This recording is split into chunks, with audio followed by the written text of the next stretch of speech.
కూటమి మంగళం మీద పడింది అన్నట్లు తయారవుతోంది పిఠాపురం రాజకీయం. జనసేన పార్టీలో కీలకమైన నాయకులు పిఠాపురం నియోజకవర్గంలో పర్యటిస్తే చాలు అటు జనసేనకు ఇటు టీడీపీ మాజీ ఎమ్మెల్యే వర్మకు మిత్రధర్మం కంటికి కనిపించడం లేదు. విభేదాలు వివాదాలు ఒక్కసారిగా తెర మీదకు వచ్చేస్తున్నాయి. పార్టీలను పక్కన పెట్టేసి వ్యక్తిగత విమర్శలతో ముందుకు దూసుకుపోతున్నారు. జరిగే కార్యక్రమం ఏదైనా ప్రోటోకాల్లో తేడా వస్తే అవమానిస్తున్నారు అంటూ అలకపాన్పు ఎక్కడమే కాదు, అనుచరులను వెనకేసుకుని ఘాటైన మాటలతో ఓ రణరంగమే సృష్టిస్తున్నారు. ఇప్పటి వరకు రాజకీయ పార్టీలకు నాయకులకు పరిమితమైన వాగ్యుద్ధానికి ఇప్పుడు బ్యూరోక్రాట్స్ టార్గెట్ అవుతున్నారు. డిప్యూటీ సీఎం పవన్ కళ్యాణ్ పిఠాపురంలో అడుగుపెట్టినా, పార్టీ నాయకులు కార్యక్రమాలు చేపట్టినా తలెత్తుతున్న వివాదాల ప్రభావం అధికారులపై పడుతోంది.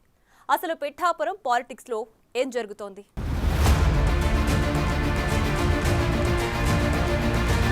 కాకినాడ జిల్లాలో ఉన్న పిఠాపురం నియోజకవర్గం 2024 ఎన్నికల ముందు వరకు పెద్దగా ఫోకస్ కాలేదు. విభజిత ఆంధ్రప్రదేశ్లోని 175 నియోజకవర్గాల్లో పిఠాపురం నియోజకవర్గం కూడా ఒకటి. ముఖ్యంగా 2004లో అధికారంలోకి వచ్చిన కాంగ్రెస్ ప్రభుత్వంలో కాకినాడ ఎస్సీజెడ్ కోసం భూములను తీసుకున్న సమయంలో జరిగిన పోరాటాల్లో కానీ, 2009 ఎన్నికల తర్వాత అరకుపట్టి నాగలి దున్నిన అప్పటి ప్రతిపక్ష నాయకుడు చంద్రబాబు పర్యటించిన సమయంలో కానీ పిఠాపురం పేరు ఆంధ్రప్రదేశ్ దాటి బయటకు పెద్దగా వెళ్లలేదు. అలాంటి పిఠాపురం నియోజకవర్గం నుండి పవన్ కళ్యాణ్ పోటీ చేయడంతో అందరికీ అది పరిచయమైంది.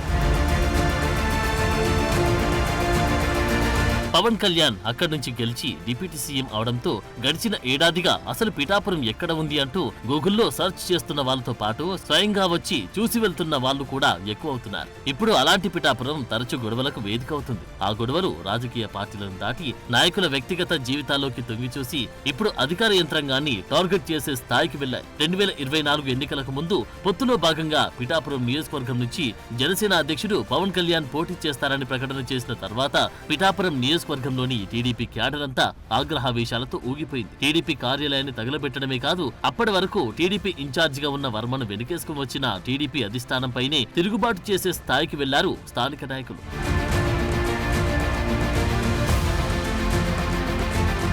అప్పట్లో టీడీపీ అధ్యక్షుడు చంద్రబాబు చొరవ తీసుకుని వర్మను ఎమ్మెల్సీగా చేసి నియోజకవర్గానికి పంపిస్తాను అని హామీ ఇవ్వడంతో ఆయన జనసేన పార్టీకి పవన్ కళ్యాణ్ కు మద్దతిచ్చి 2024లో పనిచేశారు. ఎన్నికల్లో గెలిచిన పవన్ కళ్యాణ్ సైతం ఎన్నికలకు ముందు తన గెలుపు బాధ్యతను మాజీ ఎమ్మెల్యే వర్మ చేతుల్లో పెడతారని చెప్పడమే కాకుండా ఎన్నికల్లో గెలిచిన తర్వాత గెలుపునకు కారణం మాజీ ఎమ్మెల్యే వర్మ అంటూ థ్యాంక్స్ కూడా చెప్పారు. ఎన్నికల్లో పోటీ గెలుపు తర్వాత పవన్ కళ్యాణ్ మాజీ ఎమ్మెల్యే వర్మకిస్తున్న ఇంపార్టెన్స్ చూసిన టీడీపీ క్యాడర్ అంతా సవ్యంగానే ముందుకు సాగుతుందని భావించారు. కూటమి ప్రభుత్వం అధికారం చేపట్టి ముందుకు సాగడం, ఎమ్మెల్సీ రాజ్యసభ స్థానాలు ఖాళీ అయినా వర్మకు మొండి చేయి ఎదురవడంతో అతని అనుచరులు కొంత ఆగ్రహానికి గురయ్యారు.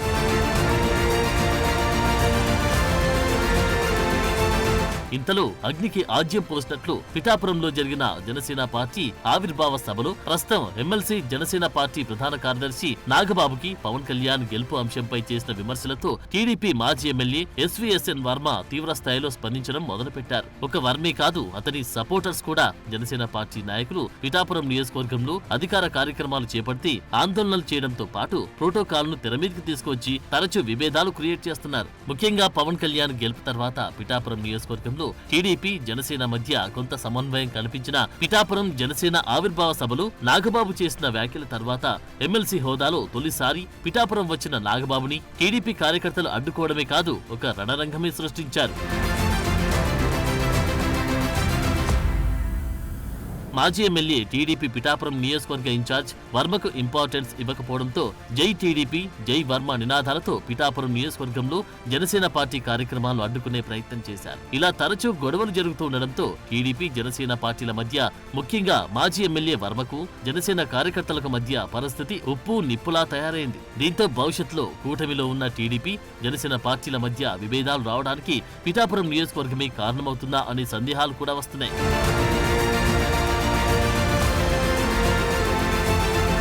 తాజాగా డిప్యూటీ సీఎం పవన్ కళ్యాణ్ పిఠాపురం నియోజకవర్గంలో పర్యటించారు. పలు అభివృద్ధి కార్యక్రమాలకు శంకుస్థాపనలు, ప్రారంభోత్సవాలు చేశారు. పిఠాపురంలో అంబేద్కర్ భవన్ లో బీసీ కార్పొరేషన్ లో ఉచిత కుట్టు మిషన్ల శిక్షణ శిబిరం ఏర్పాటు చేశారు. డిప్యూటీ సీఎం పవన్ కళ్యాణ్ అంబేద్కర్ భవన్ కు రావడానికి 15 నిమిషాల ముందు టీడీపీ పిఠాపురం నియోజకవర్గ ఇన్ఛార్జ్ మాజీ ఎమ్మెల్యే వర్మ తన అనుచరులతో కలిసి అంబేద్కర్ భవన్ లోకి వెళ్లడానికి ప్రయత్నం చేశారు. అక్కడే ఉన్న జిల్లా ఎస్పీ బిందు మాధవ్ వీఐపీలకు అక్కడ అనుమతి లేదని, ప్రభుత్వ ఆసుపత్రిలో వీఐపీల కోసం ప్రత్యేకంగా ఏర్పాటు ఏర్పాటు చేశాం, దయచేసి అక్కడికి వెళ్లాలని సూచించారు.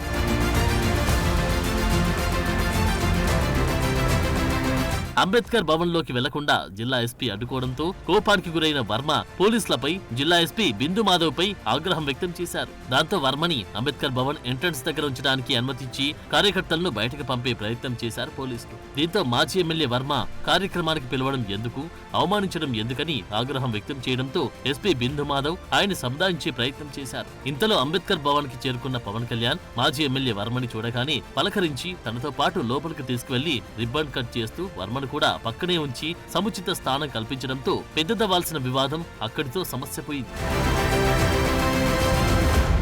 జిల్లా ఎస్పీ బిందు మాధవ్ కొంత సమన్వయంతో వ్యవహరించడం, పవన్ కళ్యాణ్ కూడా వర్మను కలుపుకుని వెళ్లడం, అక్కడ ఎలాంటి వివాదాలు చోటు చేసుకోకపోవడంతో పోలీసులు కూడా ఊపిరి పీల్చుకున్నారు. అయితే పవన్ కళ్యాణ్ పర్యటన తర్వాత వర్మ ఎక్స్ లో పోలీసుల మీద ఆగ్రహం వ్యక్తం చేస్తూ ఓ పోస్ట్ చేశారు. రాష్ట్రంలో ఇంకా వైసీపీ అధికారంలో ఉందన్న భ్రమలో ఓ జిల్లా పోలీస్ అధికారి ఉన్నారంటూ ఆయన ఆ పోస్ట్ లో విమర్శించారు. అదే ఇప్పుడు పెద్ద చర్చకు దారితీస్తుంది. ఇప్పటి వరకు పిఠాపురం నియోజకవర్గంలో జనసేన పార్టీ నాయకులు, కార్యకర్తలు ఎమ్మెల్సీ నాగబాబు మీద మాత్రమే తిరుగుబావుట ఎగరవేస్తూ విమర్శలు చేస్తూ వచ్చిన టీడీపీ నేతలు అధికారులను టార్గెట్ చేయడం చర్చనీయాంశం మారింది.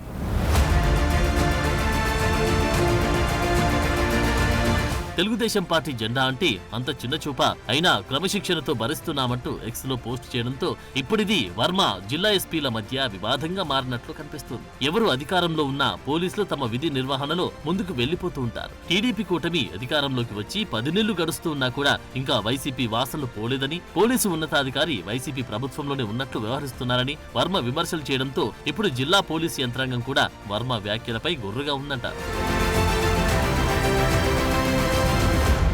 మాజీ ఎమ్మెల్యే వర్మ పోలీసులపై ఆగ్రహం వ్యక్తం చేయడానికి, పిలిచి అవమానిస్తారా అంటూ మాట్లాడడానికి వెనుక మరో కారణం కనిపిస్తుంది. జిల్లా ఎస్పీ వర్మను ప్రభుత్వ ఆసుపత్రి దగ్గర అందరికీ అనుమతి ఉంది, అక్కడికి వెళ్లాలని కోరిన సమయంలో వైసీపీ మాజీ ఎమ్మెల్యే, ప్రస్తుతం జనసేనలో చేరిన పిండెం దొరబాబు కూడా అంబేద్కర్ భవన్ దగ్గరే ఉన్నారు. దొరబాబును అక్కడి నుంచి పంపకుండా తనను మాత్రమే అక్కడి నుంచి వెళ్లిపోవాలని సూచించడంతో వర్మ అవమానంగా ఫీల్ అయి ఆగ్రహం వ్యక్తం చేశారట.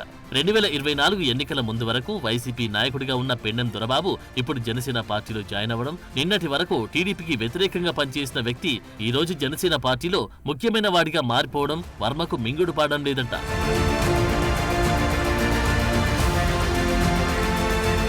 జనసేన పార్టీని, పార్టీ నాయకులను ఏమీ అనలేక పోలీసులపై తన ఆక్రోశాన్ని చూపిస్తున్నారని పోలీసు వర్గాలంటున్నాయి. కారణాలు ఏవైనా అటు జనసేన పార్టీని లేదా అధికారులను విమర్శిస్తున్న వర్మ నిత్యం వార్తలు నిలుస్తున్నారు. తాజా ఘటన సందర్భంగా సమయానికి పవన్ కళ్యాణ్ వచ్చారు కాబట్టి ఎలాంటి వివాదం లేకుండా పోయిందని, ఆయన రాక కొంత ఆలస్యమై ఉంటే పోలీసులు, జనసేన నాయకులు, టీడీపీ నాయకుల మధ్య ఓ పెద్ద వివాదమే నెలకొనేదని అంటున్నారు. ఇలాంటి వాతావరణం ఉన్న పిఠాపురం నియోజకవర్గంలో భవిష్యత్ రాజకీయాలు ఎలా ఉంటాయో అనేది మాత్రం పెద్ద చర్చకు దారితీస్తుంది.